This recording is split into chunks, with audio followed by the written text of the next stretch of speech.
Hey everybody, it's Kevin Carr from Mike Boyle Strength Conditioning and Movement is Medicine. And in today's video, I'm going to teach you how to properly set up, execute, and progress the split squat. If you're a beginner learning to split squat for the first time, I find it easiest to teach and learn from bottom up position. When you start at the bottom, when you come to the top, you'll likely be in the right position. However, if you learn at the top, beginners will often either start too stretched out and too far apart, or too close and be all jammed up like this. So to learn proper positioning, I find it helpful to get to the bottom and understand a good setup. What we want to see at the bottom is that our knee on our rear leg is underneath our hip or slightly extended. We don't want to be overextended in a position like this. That's going to put a lot of strain on that hip flexor and some compressive force in the sacrum and SI joint area in the back. So we want to see that that pelvis is lined up and that hip and knee are lined up on top of one another.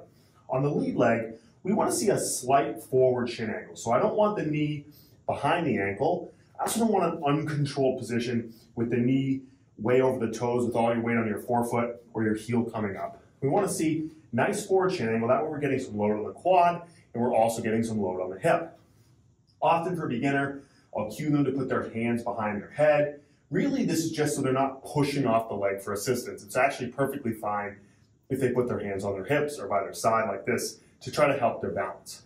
I want them to think with a split squat, elevator, not escalator. So I don't want them getting a lot of forward and backward motion. I want them to think go up and think about trying to bring their head straight up to the ceiling. So again, I can put my hands behind my head, come straight up. If you see in the top position, I'm almost fully extended through the front leg. There's maybe a little bit of flexion in the knee. And most of my weight is over this front foot. I don't want to be leaning backwards. So we want to think about 70% of my weight is over this lead leg. So I'm going to come down, up, up. We want to see that we just lightly tap the pad at the bottom. We don't want to bounce off the ground. Just a nice light tap. Return back to the top. For a beginner, we might want to stay with a body weight only split squat for a little while until we develop some unilateral strength. This could be a hard exercise for a beginner from both a planar stability standpoint as well as a strength standpoint in the lead leg. We can develop strength in bilateral patterns until we start to really develop some strength in body weight in the split squat.